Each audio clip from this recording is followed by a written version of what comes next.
have joined amazing races on asphalt, conquered lands with March of Empires, trained your dragons with Dragon Mania Legends, or had great fun with Play-Doh. With over 275 games and still counting, we are born ready to bring the new.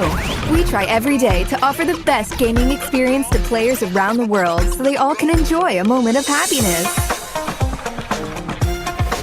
We are a multicultural team of young, bold, creative, and confident fellows. Willing to learn and share ideas.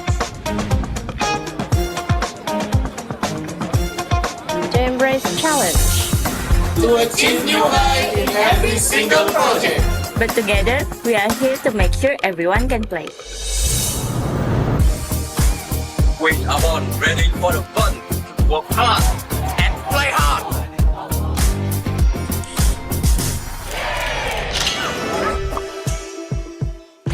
We're having fun while we are having fun.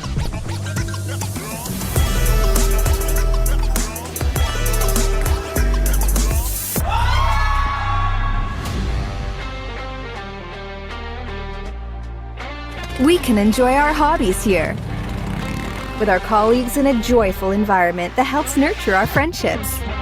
And trust at work. We are born ready for hybrid.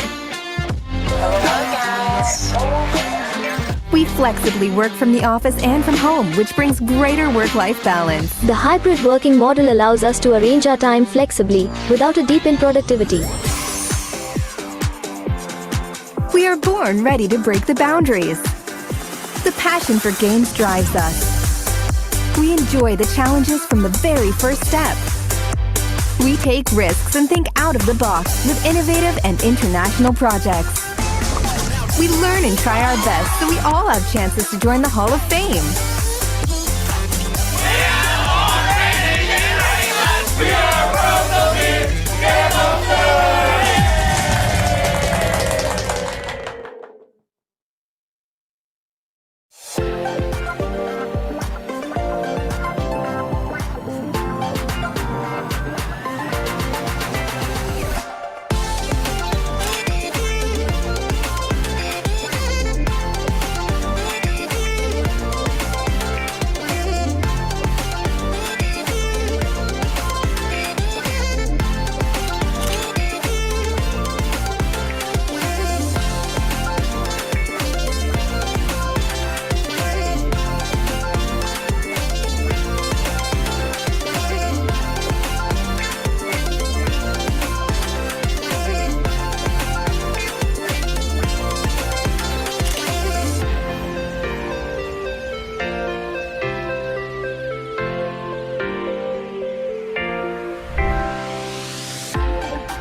Everyone, you guys hear me well?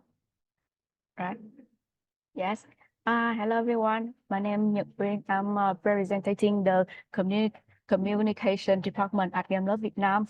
I'm thrilled to be here with you on and with these two special guest speakers from the Gameloft New York and Gameloft Toronto. And thank you all for taking time to join Gameloft Talks organized by Gameloft Vietnam. And this project belongs to Gameloft Village with the topic designing exclusive game would all player feel welcome to playing your games. And to ensure the best experience during the sharing session, they kindly follow some small setup engagement display on the Zoom screen. We willing to open your camera turn on to have a good engagement with on the guest speaker here, and mute your mic when you are not talking, and then feel free to ask in the chat box if any question. And to meet our speaker today, and we would like to introduce two guest speaker, Jessica Shutik, narrative producer at Gameloft New York, and Riley Whitney, senior narrative designer at Gameloft Toronto. And you can see two of them in the participant here. Hello to you. Thank you. Thank you for your time to be here with us today to share some useful information to everyone about the diversity in game content, and to not much time of everyone. Now the stage is for y'all. And before we zoom in the talk, we have some point for all of you. You see the point on the screen. Feel free to do it. You see it? Yeah, some quick question related to game industry. Question one, how many female gamers you think are there in worldwide? Well, number two, what is the most popular reason people playing game worldwide? And the last one, what is the most popular genre of game worldwide? Yeah, I received a lot of answer here. Yes, just have to do it. And I will say the result. Yes, just do it.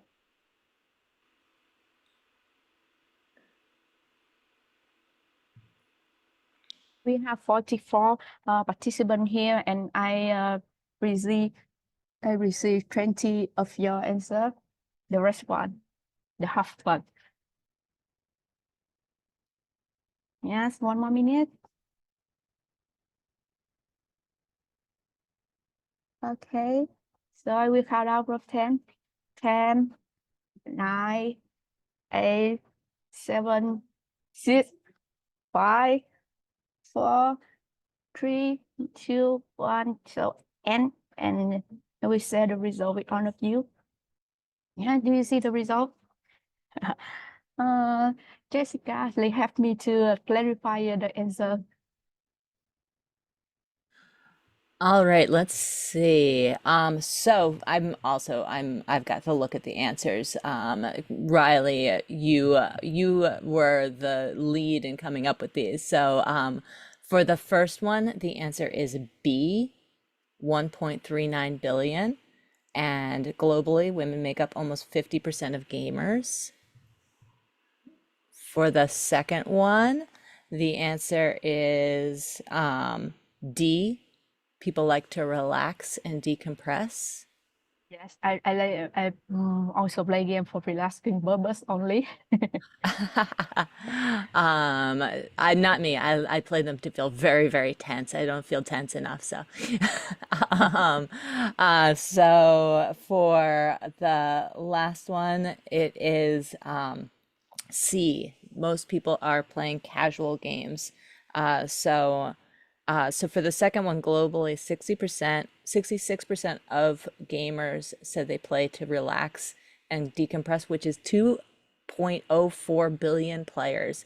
There are a lot of humans on Earth. And for the last one, globally, 63% of polled gamers play casual games, which is 1.95 billion players. So, so those are, I don't know if anybody was surprised by any of it. I was a little bit surprised by the casual games, but Riley, you're muted, but Yep, I'm muted now. yeah. But yeah, so anyway, thank you for playing our quiz. I figure it made sense to get a bunch of people who love games to get together to do the first thing we wanted to make you do is play a game so that you would feel like you were in the right space.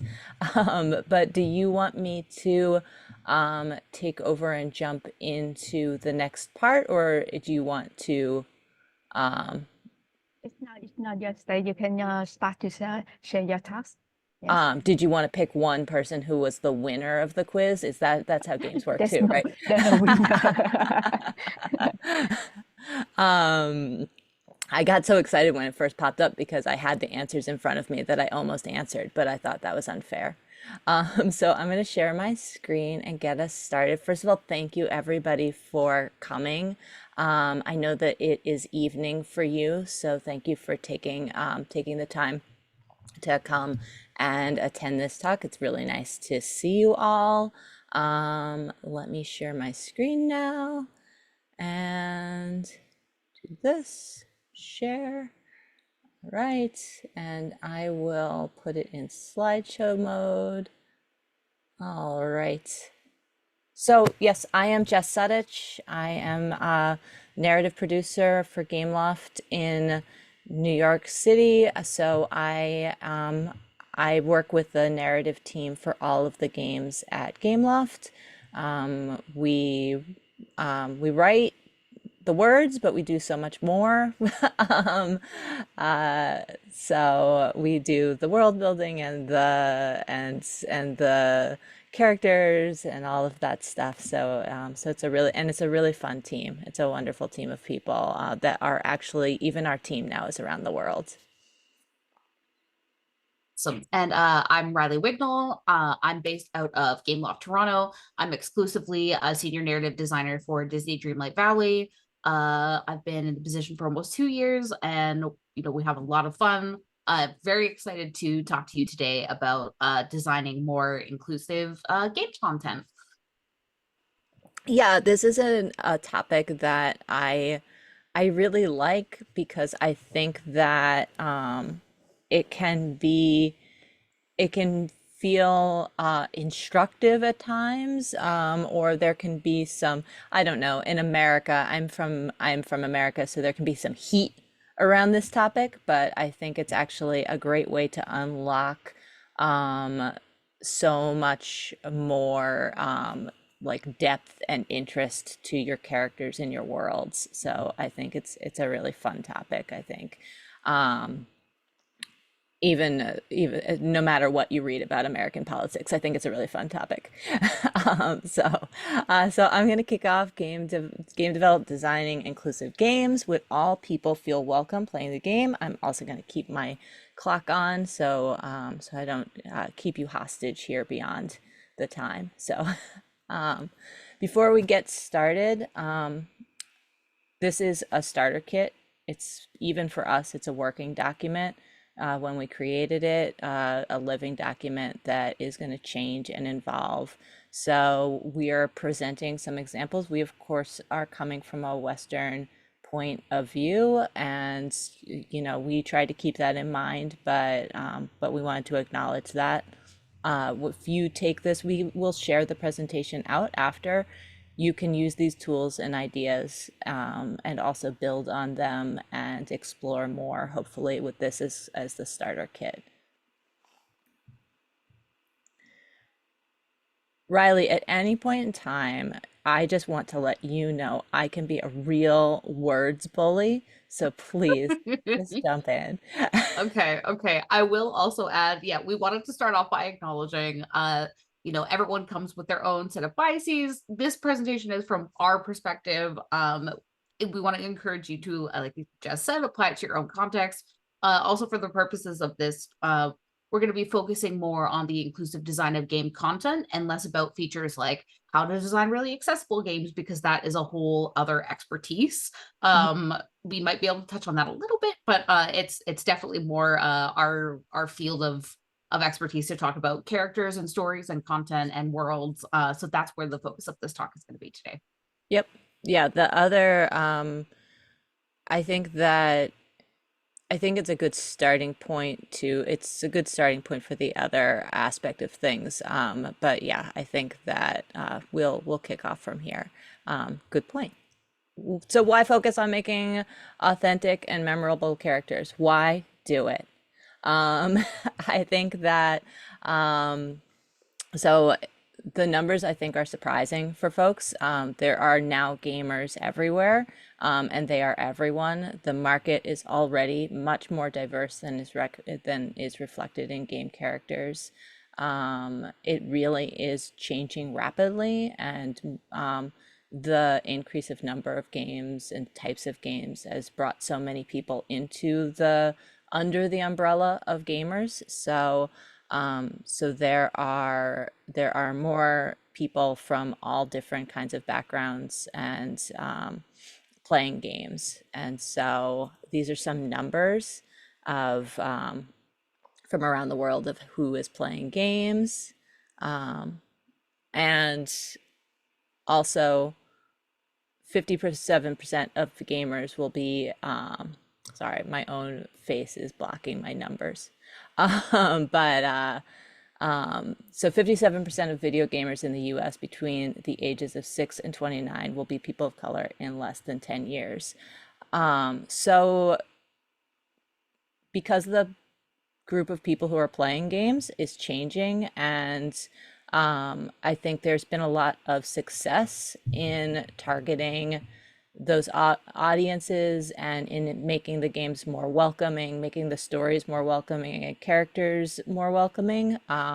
Star Wars did a very big effort to target a female audience, and it brought in more people. I think that we often think of the group of people that we already know first, but I think that understanding just how many different types of people are playing games makes it important to do this work so that you can bring more people to games. It actually, I mean, we hate to be mercenary, but we understand we're not volunteer workers. So doing this work really brings in more players to your game and people from unexpected demographics to play your game. And I think that work really is paying off. Absolutely. If we want to go to the next slide. Sure. Sure. This is something that many of the largest companies and franchises in the world have already locked into. We're going to talk a little bit more about some of these later, but just basically, we're starting to see a shift where major media is starting to reflect the real nature of the world. And we believe that there is a place for this in designing games and, making room for everyone in Gameloft games. Yeah, and I just get so excited. I get so excited when I see it. It perhaps just because it started to offer something new, or felt like new, but also because it feels more like the real world to me. So I think that is important. Let me just make sure I've got my chat up as well. All right. Oh, Yeah. somebody said Barbie. Barbie, yes. Hi, Barbie. Yeah. Yeah, we also want to talk about the fact that games specifically offer a unique opportunity to engage our audiences. Unlike watching a movie or a TV show, it's a form of media where the user is participating. Oftentimes, they are customizing their character to look like them, and it's important for us to give them those opportunities to look like themselves. We'll touch a bit on avatar stuff later. Or often, there's sort of a phenomenon that happens that when you're playing, you are operating sort of as yourself in the world. I think many people have had that or the experience of playing an RPG, and you don't want to pick the mean one because you don't want anything bad to happen, even though it's a game. So there's sort of a psychic connection that goes on when you're playing games, and this is why it's important that we create authentic characters that are representative of our players, or at least authentic worlds that are true to their source material, and do them justice, that sort of thing. Yeah, it really is. It's such a unique opportunity, the way that you play a game and immerse yourself in these worlds. But then I think that, yeah, it really it really can matter so much to someone, what they look like or what they're saying or what they're doing. I don't like to play as mean, but I have a friend who likes to go through the game and be as mean as they possibly can. Um, but I think that, you know, keeping that in mind, and what it feels like to be yourself in these worlds is really important. And I think some of the work that studios are doing has been interesting to see. Let me, there we go. So representation, which is just bringing, or showing as much diversity and as many different types of characters as you can, and making your world very diverse and you know, beyond just what you might think of off the top of your head, like really giving it a rich set of characters, provides opportunities for marginalized people to find community support and validation. It can help to reduce negative stereotypes about represented groups. I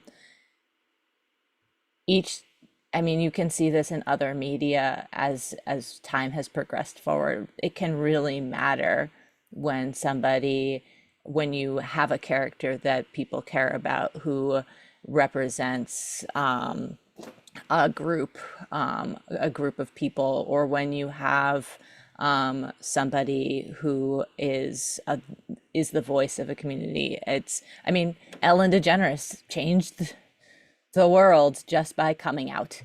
And that may be a very specific time. She also changed the world by being kind of a little bit mean.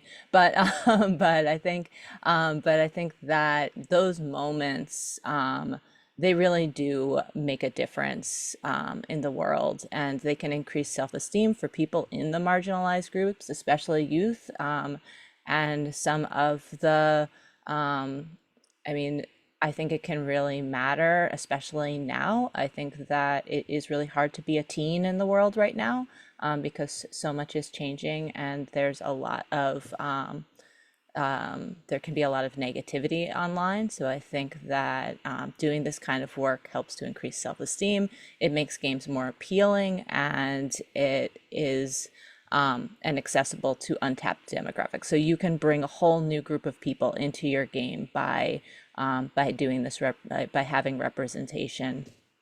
And I also think that for me, and I'm a gay lady. So when I first, I mean, when I was younger, there wasn't as much representation in anything. Like you couldn't see, like I could go and find a gay character, say in a television show, or you know, I could find a gay character in a game, but you really just found one. And so then all of the pressure is on that one character to represent everything that being gay is. And I think that that kind of pressure is, it can be inauthentic because it can be tokenism, but it can also, it robs you of the ability to be the villain and the good person and the savior and the person who's weak and the person who's annoying. You want your group of people to be able to be all of those things. And I think the more we have representation, the more you see, you're unlocking the potential, and you're also welcoming more people in. They might see themselves, they will be more likely to see themselves, because no one group is everything. And so I think that this work is just really, it is really powerful. It's a great segue into our next slide, actually. Yeah, so we wanted to invite you, you can feel free to share your answers in the chat, or just take a moment to yourself, take these questions away with you and think about them. But what was the last game you played where you felt seen? You know, there was something in the game that touched on your life experience or that resonated with you. Did you see an aspect of your identity represented? Was there a story moment that resonated with something from your life? You know, you're like, I've been through this, and they did it really well.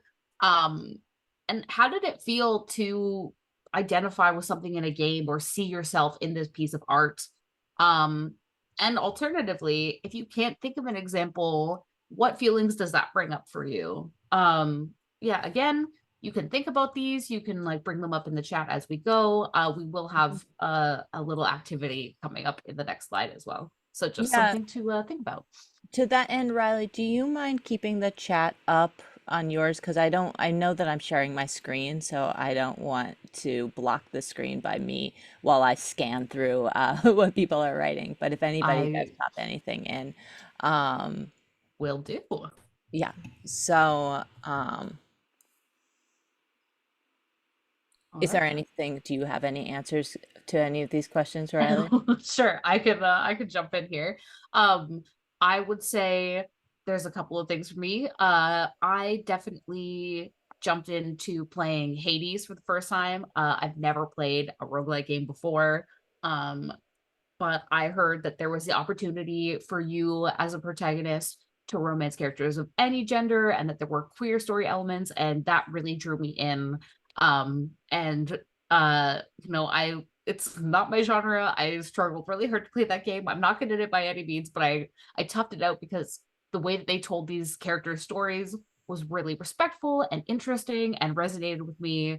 And that felt so exciting. I was very thrilled. I think I this is a bit embarrassing, so I'm gonna obviously say it. I think I had to do the Hades run 100 times to Oh. get through the whole game.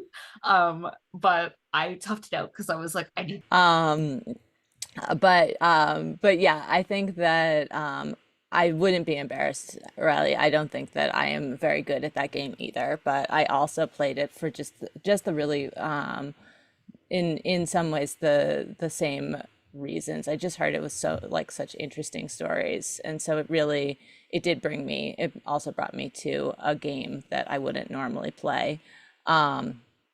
So we also want to invite you to think of a one sentence story. So one or two sentences. Have you ever played a game genre that you wouldn't normally play because of one or more characters' story? So have you ever, um,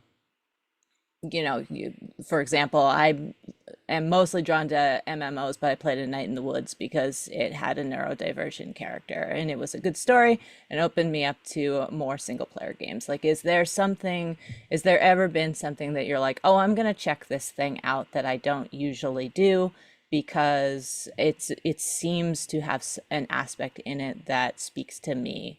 And then conversely, have you ever stopped playing a game because of a character? I feel like there are some female characters that I've seen in a game that I've thought to myself like, oh well, this is not, it's it's so tired or it's so it's so annoying that I have myself been kind of turned away from a game because of a character. So if you have any of these experiences, please drop a sentence in the chat. And if you don't think of it right away, but it comes to you as we go along, please feel free to share it. I think that it can be. I also played Boyfriend Dungeon because of some of the same stuff. I just heard there were so many. I heard there were like really great. I mean, in part because I wanted to date a sword, but I wanted to date my weapons. But I don't usually play dating sim games at all. But it was just such an interesting set of characters, and it was exploring uh, like queerness in a way that I don't usually see in games, and it made me jump into both a dungeon crawler and a dating sim, which are two games that I'm also not very good at and I don't play, but it brought me to that, and then from there I've explored more of those games. I feel like that introduction then led me to play more of those games, which again leads to us making more money, which we're still trying to do. So I think that it really does matter. Um, So how can we leverage this to make relevant content for our audience? So knowing the power of what you can do, how can we do it? One really easy way to get started with this is to deconstruct character stereotypes and tropes. A stereotype, if you don't know, is basically just a set of beliefs or ideas that are tied to a specific group. And they're often used as sort of a shorthand language for, you really need to know that this character is one thing or another thing. For instance, maybe a larger bodied character might be lazy or eating all the time. That's supposed to be like, oh, I know who this character is. One of the ways to really quickly increase the diversity in your game is to look at the stereotypes that you might be using or could be using, and to unpack those and challenge them with your design choices. This will enhance your process in creating meaningful, memorable game characters, that, again, we've spoken about games that we connect deeply with, making things more real for people so they can maybe see themselves or an aspect of themselves. So we're going to break down the different major, or we're going to break this down into groups of people and like some of the stereotypes that you'll see, and some helpful hints, some pitfalls that happen, and we're going to do it group by group. There may be there are of course more categories and more groups that you might want to think about how to break stereotypes. But this is from our team. We gathered some of these as some of the biggest both errors and some of the things that I think are changing now. So women characters have historically been passive in games, and they fall into a number of unflattering tropes. We've got a video I'm going to play. What happened in this is somebody took the Batman and Catwoman rigs so that Batman is moving like Catwoman instead. And I think that seeing this, let me play it. I will try to not blast you with the sound from it.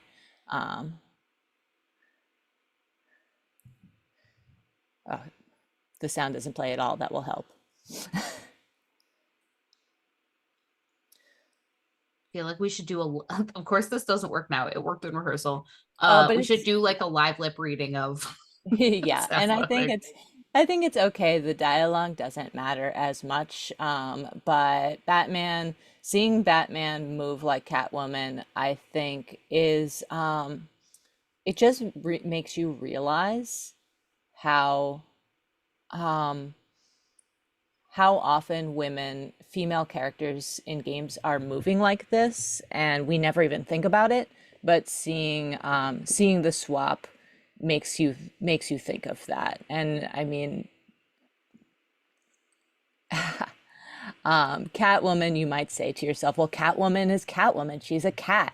But the number of times also that women are cats, in I've played a war game where I got to change what I was wearing, and one of the things I can change into is being a cat. I feel like there's a lot of that kind of that stereotyping of how women are, how they move, how they're portrayed. I think that it feels like our default, but I think that we can break that default. Absolutely.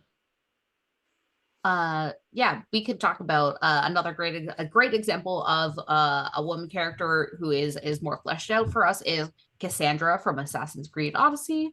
Not sure if anyone else has enjoyed that game, but she has full agency as protagonist hero. Her appearance isn't super sexualized. It reflects that she's a warrior, and is treated as such.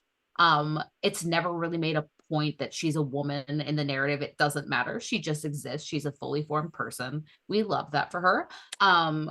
Couple helpful hints for applying this to your own games is having a fully formed personality that isn't just about being a love interest, sometimes there's a pitfall of being the character is the wife or the mother, that sort of thing. Let these characters have their own space. This is a good rule for all characters, but specifically it can be a pitfall with women. Don't sexualize them without cause.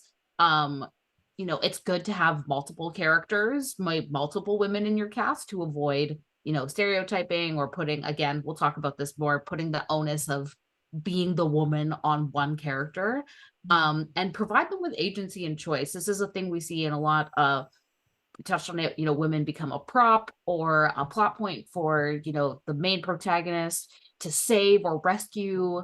Classic Princess Peach isn't much more than just being rescued by Mario. Your princess is in another castle. She doesn't get a lot of agency. She only just recently got her own game where she's the lead. Same with Zelda. I don't know if anyone else watched the Nintendo Direct, but we're finally getting to this point where it's happening. Traditionally, not so much. So this is a good way is to provide your female characters with choices and agency to just not be the princess in another castle, basically. Yeah, and the default, I mean, in games, we're always trying to save time and move quickly. And so we might have these default designs that we start off, our baseline designs for characters. But when you see just the sheer number of female characters who have, XYZ body shape as the default, or, they're wearing I mean, the number of women who go off to battle things with their in half shirts is baffling to me at times. I would never wear that into war. I'm gonna wear a little bit something that's gonna, be tough.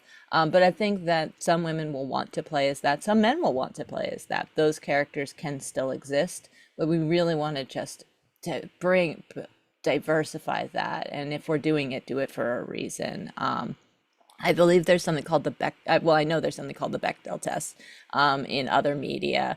It's for movies, but the challenge is to have two female characters have a conversation with each other that's not about a man. And there are so many movies that don't meet it, which begins to be it's surprising, but it's just challenging all of the different things that you could be as a female in media, and fleshing that out is really useful. So race and ethnicity, diversity in games allows people to experience unique stories. There are, as we mentioned in the beginning, there are more people of color playing games. There are, and it's increasing. And I think having games that really welcome people in and explore diversity and complex relationships it's really important as well, to not just show stereotypes, to give people a full story. Lee and Clementine's relationship in The Walking Dead explores diversity and complex relationships. I think that there's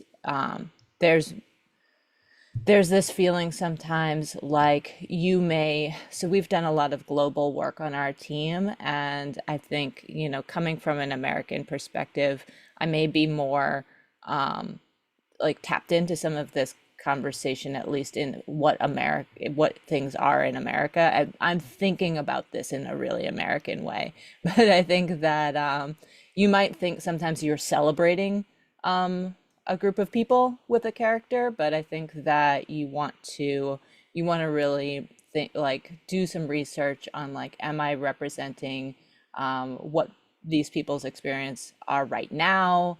Am I really giving them a full backstory? Am I really showing like the complexity and nuance that's in that different groups of people are experiencing? The Witcher series is a unique case of authentic diversity. It's a Polish story by a Polish studio, and they convey complex dynamics and analogies to local history. I think that it is good to realize that, you know, there are different ways globally to think about how to create diversity in games.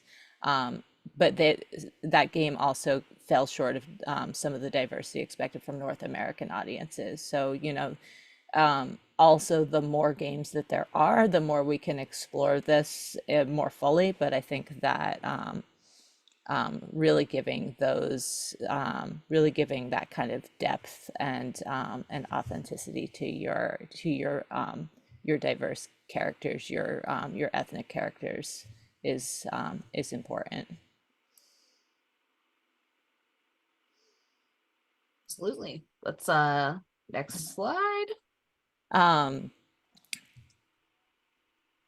you c- Sorry, yeah, you go go ahead. ahead. No, you know, please, you.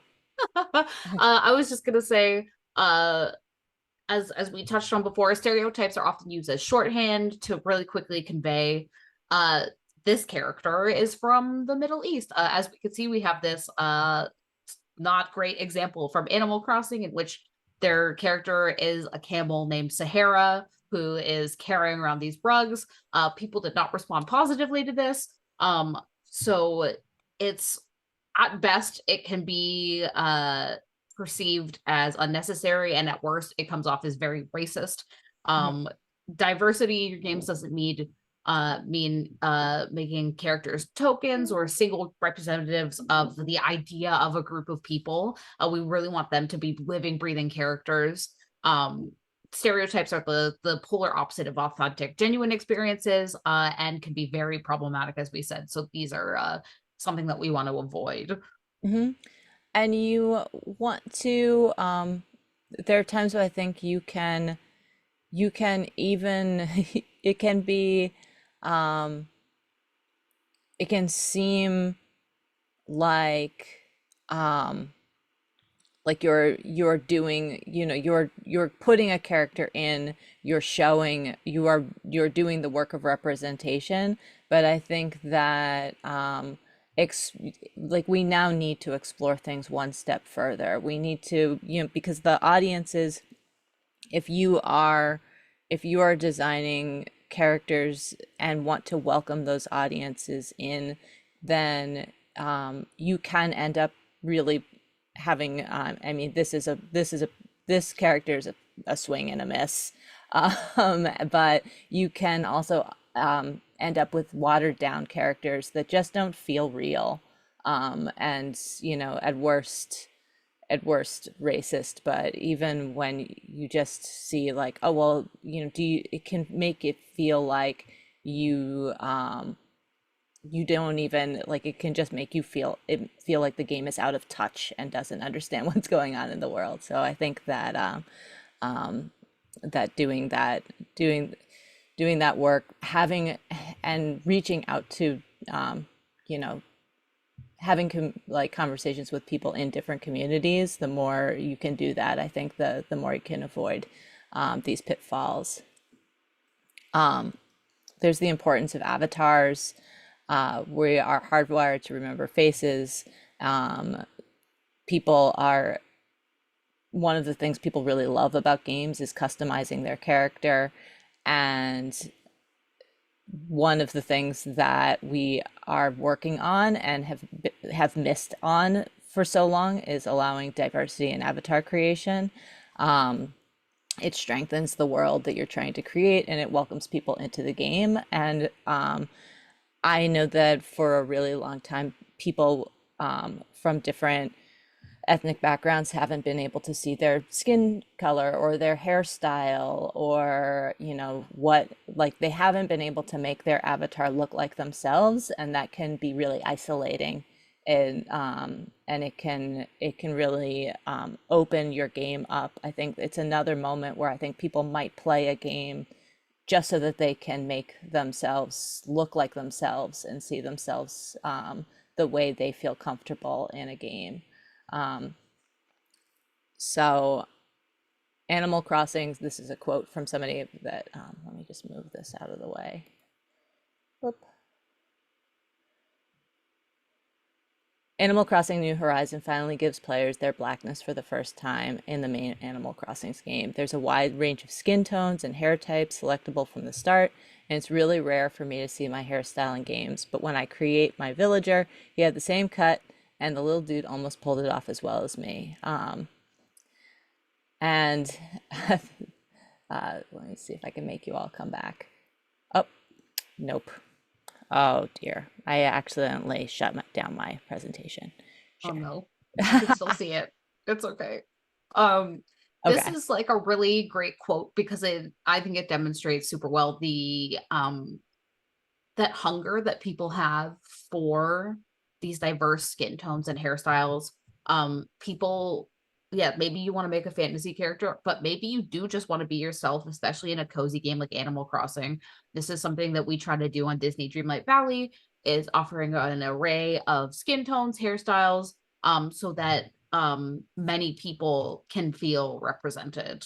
I think that I really like is that we also included headscarves and hijabs so that people from all sorts of different backgrounds can build themselves in the game and be true to who they want to be.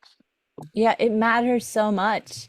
I think that it makes people feel so excited. I know that there's been a lot of good comments on that, and the title of this article, I can finally be me, but I'm exhausted. I think that it is exhausting to to multiple groups of people, to that feeling of just again and again not seeing yourself. So I think that really is a good point. I'm going to see whether or not I broke this when I changed my chat screen layout. I did. Let's see. Yep. Where is I apologize for the technical difficulties. I had this up. There we go. Yep. Okay, I'm back. So everybody can see it now, right? Riley, I will look to you to use your words because Yeah, we can see accidentally, it. I We can see it. accidentally closed down the little panel of everybody's face, and it is gone forevermore for me. LGBTQ sexual orientation in games is another group of people that it's another marginalized group that there's a lot of new work being done, both positive and hits and misses. Of the 1,500 titles with LGBTQ plus characters since the 80s, 2/3 have been released since 2014, and 218 were released in 2018. So there are more now, but it's for a very long time it was not a group that was represented in games.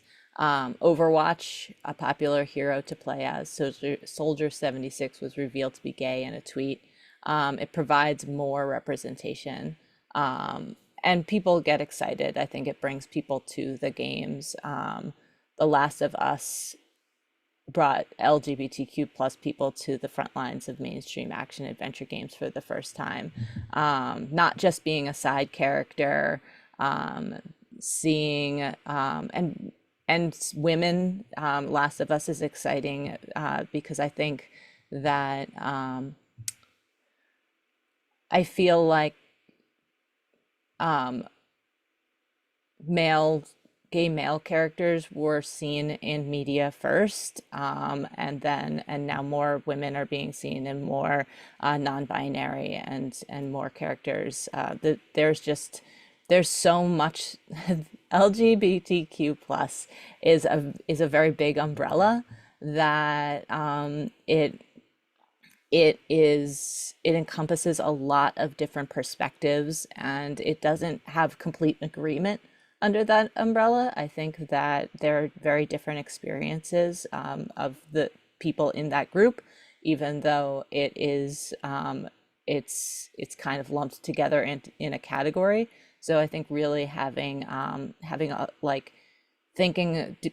thoughtful representations of different ways that people present themselves and their gender and their sexuality in games is really important, and it's really important to people, particularly when they're playing a game as themselves. So you want to break through the old stereotypes, take those characters out of background roles, and and also there's a trope that you as soon as you see two gay characters that are happy, one of them is about to die or have something tragic happen to them. So I think that this is another time where the more stories that you put out there about diverse characters, the more you will be able to avoid this pitfall. Of course, tragic things can happen to people, and that is kind of the meat of stories, is that the heart-wrenching death. But I think that seeing as many characters have happy things happen to them and good things happen to them removes that feeling that like somehow being gay is tragic, or you are always coming from a tragic story of rejection, or that you will always have to I mean in you may have to kill your the person that you love, because it makes it feel like it's happening to you because being gay itself is tragic, and it's just not true. So having more stories is really important. I do think a really good revisionist version of this is in the original Last of Us game. Bill and Frank, two out gay characters, are kind of portrayed as Bill is still alive, Frank has taken his own life, but there's a strong evidence of them really hating each other and tragedy. And in the show, they use this opportunity to show that these characters have rewrite that history, show them as, you know, in a happy relationship. They still kept that patented Last of Us, everything is sad and everything is bad by the end of it, but we do get to see an expanded, beautiful, positive version of Bill and Frank having a nice romance rather than just being like, we're in the apocalypse and we hate each other. So it's applying modern sensibility to you know, this game where the representation was there, but the, you know, the story could be more complex and more interesting. And the showrunners for the Last of Us show really ran with that. Yeah, it was really nice. I got that feeling that they lived their best life in an apocalyptic world. So I think that that's a good example. Right. So So go ahead. yeah. We can also talk a little bit about I do just want to check how we're doing for time. I'm kind of worried that we're running out of time. Yeah, we'll move quickly. We've got about 10 minutes. So Okay, yeah, we'll go really fast. So basically, another aspect of LGBTQ is gender identity. This is something that you know, games are starting to come around on. Mass Effect in particular is you know, very significant for its portrayal of gender and gender nonconformity. Let's move to the next slide. I'm just gonna like keep going.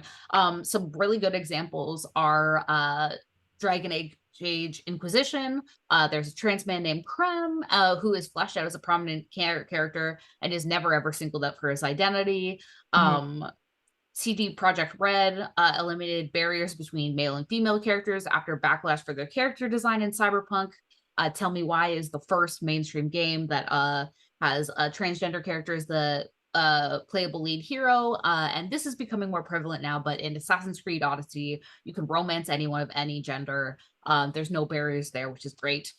Some pitfalls to avoid when using trans characters or creating trans characters is not using trans voice actors. We really want to, you know, make sure that these voices are authentic, spread the work where it needs to be spread, you know, share the opportunities with the people who need them most.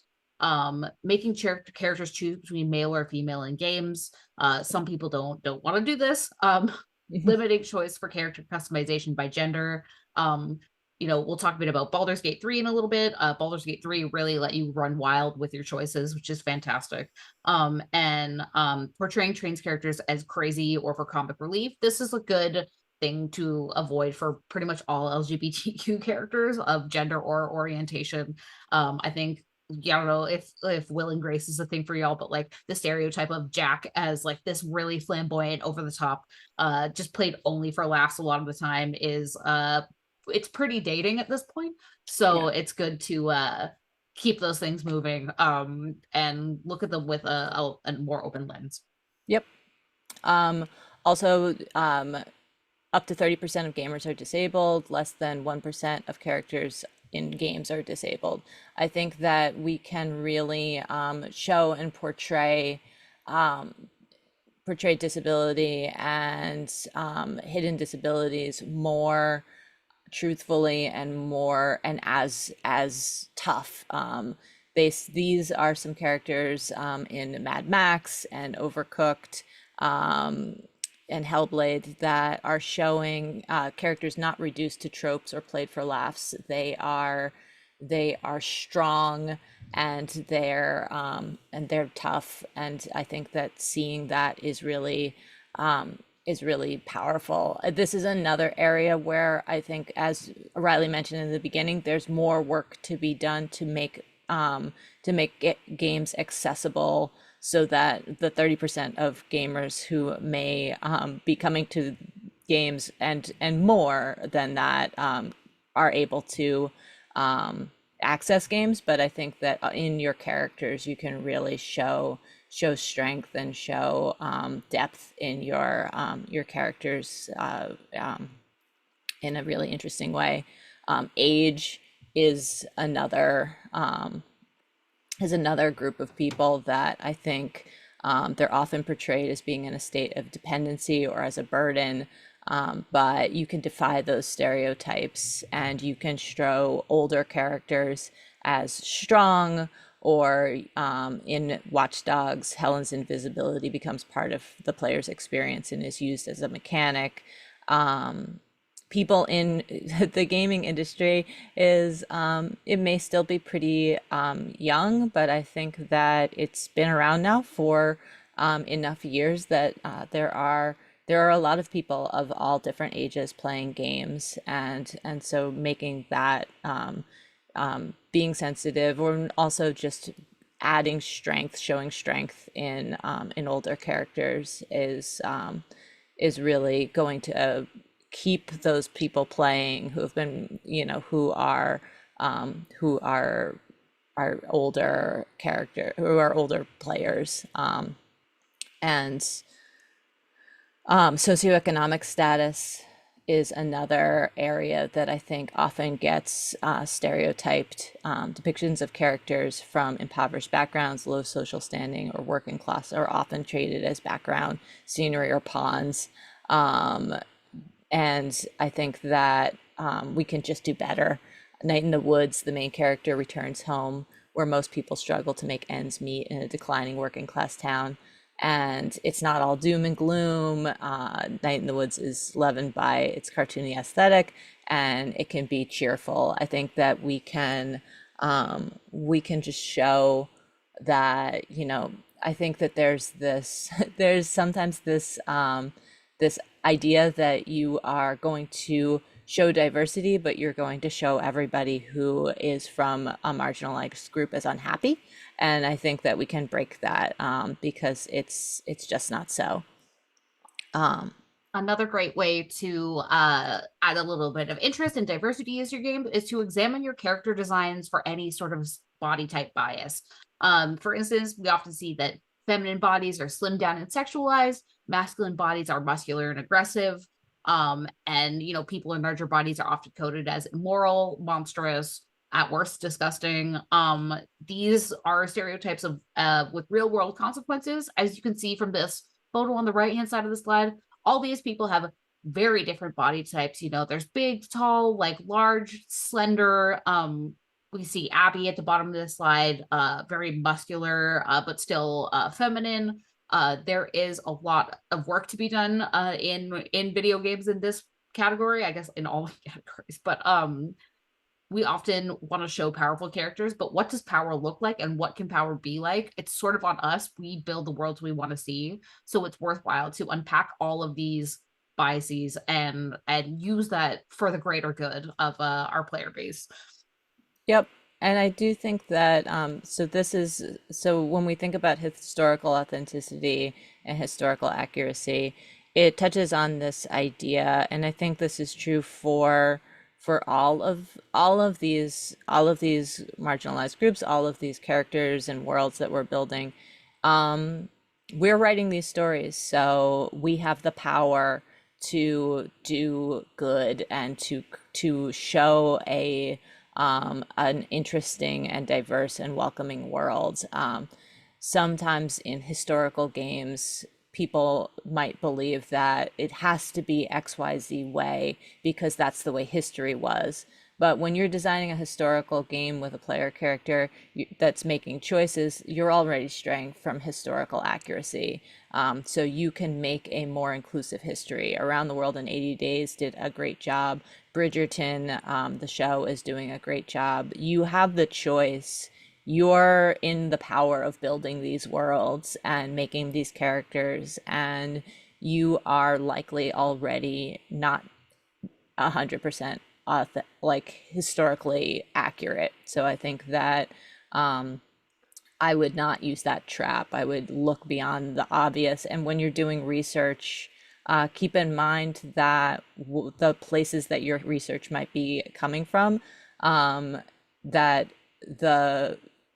there are women and marginalized groups whose voices have been silenced in history. So the history that you are reading might not be 100% accurate also. You want to challenge your source material and question the agenda of the source material, and perhaps even at times choose not to use it, and try not to get caught in an interview saying, well, I just used it because it looked cool.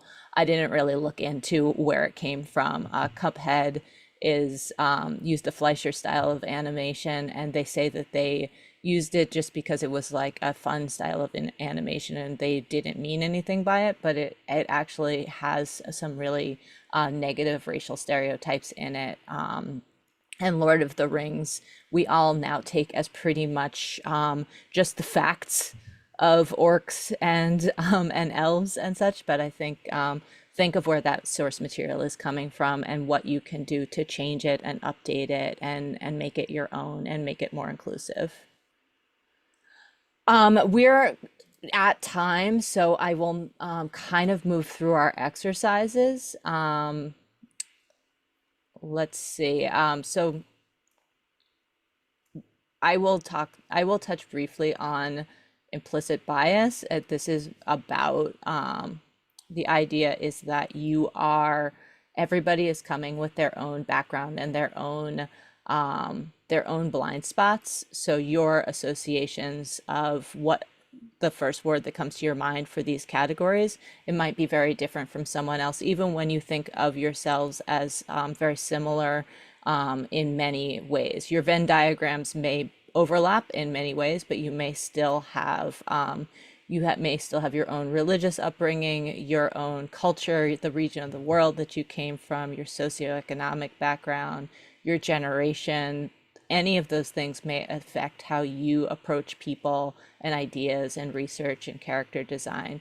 So knowing what your blind spots are and knowing what your baseline is will also help you do this work, because you'll be able to question some of your own knee-jerk reactions and your own first ideas on things. There's a test. I'm going to provide this presentation with links to some of the work that you can do on your own. So we will move a little bit quickly through what you can do with all of this once you've done the work. You can modify and defy trends and stereotypes, and it opens up authentic and meaningful and unique characters that will get people excited. Doing brainstorming across studios brings a strength of vision, and doing this resulted in designs inspired by 19th century Latin American cavalry. Doing this work is fun, even though a lot of this is pretty much like it's a little bit serious. It's once you unlock Once you unlock all of the potential, then I think that you can come up with some really interesting and unexpected things, and also learn really fun things about different cultures and history and different groups of people. We can really just whip through these examples very fast. Here's Yep. are some examples of games that I believe are doing diversity super well. Spider-Man Miles Morales from Insomniac Games. Miles is biracial. He speaks Spanish with his mother. He switches between. It's very authentic. The game includes a diverse cast of characters, and the plot shines light on the struggle of Harlem, the neighborhood, tackling things like gentrification and homelessness, things that do face people in the Harlem neighborhood. It's very authentic. There's also a character named Haley who speaks American Sign Language. And Insomniac also brought in actual ASL speakers to do the motion capture for Haley to ensure that her dialogue was as realistic and as authentic as possible. Again, it's a case of bringing in the talent who know it best to make sure it's as authentic as possible and providing them opportunities they may not have had previously.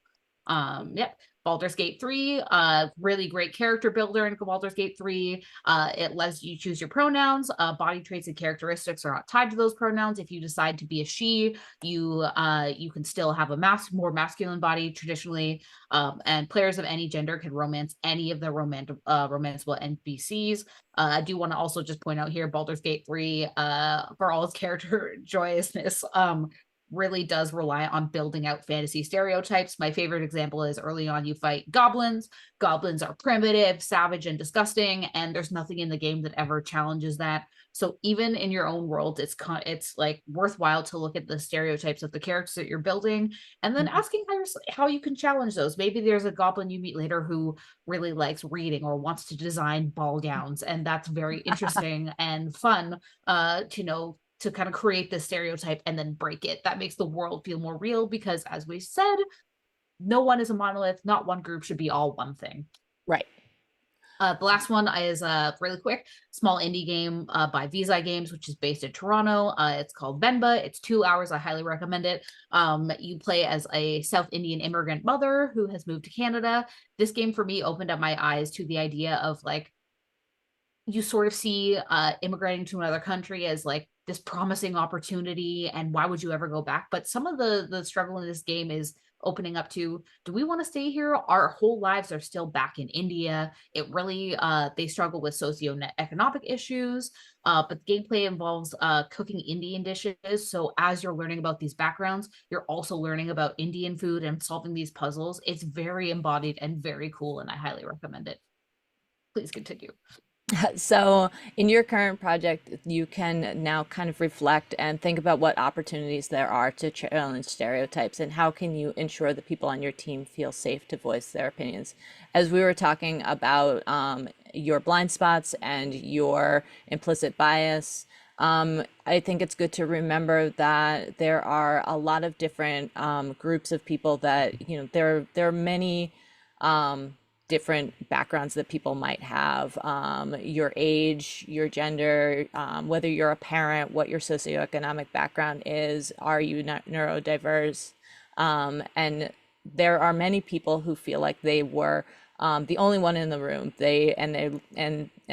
As much as it is hard for a character in a game to be the only one, it is also hard for a person to be the only single parent, the only person from a different country, the only person of a religion, and I think that we can, the more we can kind of diversify our teams and make space for people's voices and make it a welcoming place for people to share their stories and their ideas, then our games will become all the more rich as well.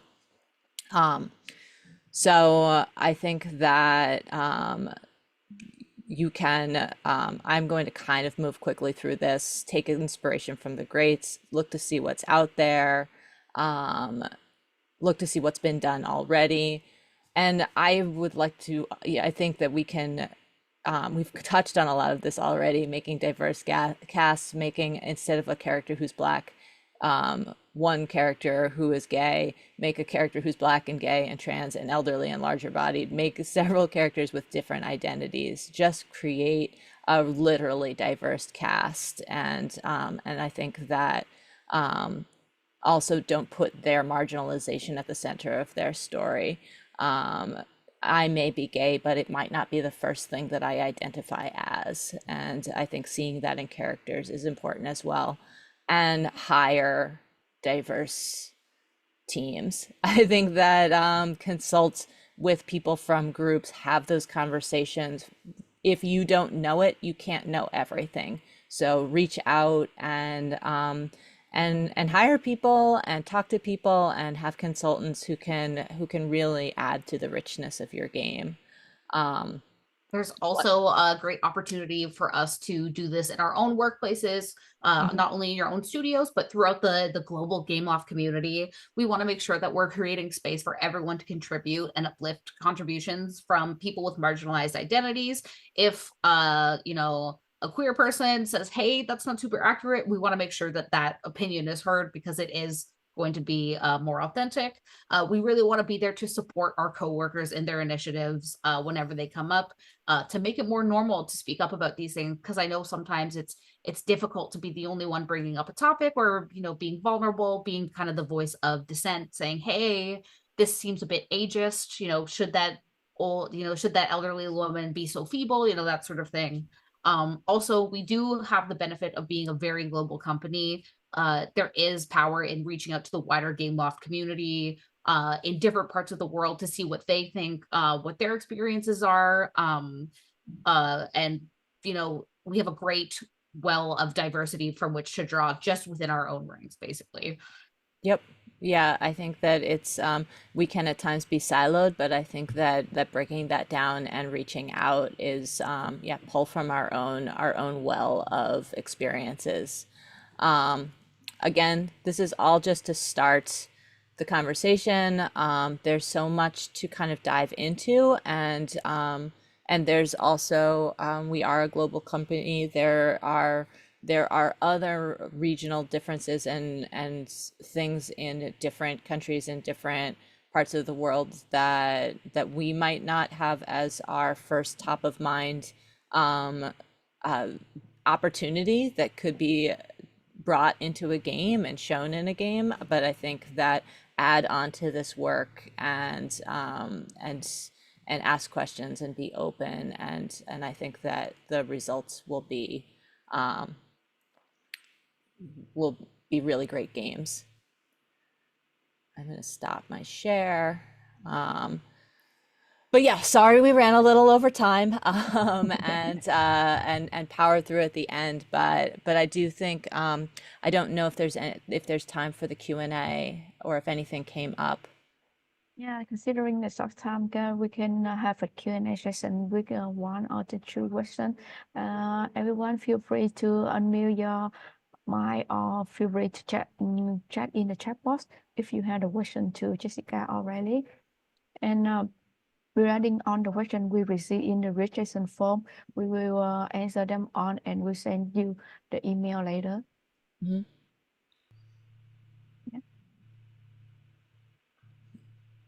So if everyone don't have the question, we can stop the we can end the talk today, and we will send you to all of you the answer from registration form. And before we end, take some time to do the satisfaction survey so that we can have a better preparation or better execution in the next talk. Mm-hmm. Okay. No, everyone they Yeah. have to do it, or you can find in the chat box the link to do the registration form. And we'll share, as I mentioned a couple times, I'll share this presentation with you all so you can share it out. The links at the end, and there are some links throughout the presentation that just get you to more resources and more people's more voices talking about this from different perspectives than my own. I have my own bias that I bring to it. So of course, as many different voices as you can read talking about this, the more perspectives you'll get. Yeah. And on I think I just, Oh, you sorry, do it. sorry. I was Yes. just gonna say thank you everyone for attending today. It's such a pleasure to be able to talk to you about this. If you do want to have any more questions, please feel free to email, reach out. Gameloft email is just riley.wignall@gameloft. You know, we're open to more questions. Yep. Happy to follow up. If you ever need help with this, we're happy to help. Yep, and I am on LinkedIn. You can find me, and I know that there are students here who are kind of at the beginning of coming into this industry. Please feel free to reach out to me on LinkedIn and connect, and we're always open to having this conversation and also hearing your thoughts or your questions, or just doing light networking if you're interested in doing light networking. I do that too. I will take down all the information to contact with all of you in the email to send to everyone. Yes, Great. and on behalf of the Game Talk organization team, we extend our heartfelt thanks to both of you for being with us through this program, this talk, and to wish all of the participants here a very good new and practical insight. Hope you all enjoy the talk. Yes. Yeah. Thank you. Goodbye and see you in much. upcoming event of Gameloft Talks. Yeah. Thank you so much, everyone. so Have much, a great everyone. evening. Bye. Bye.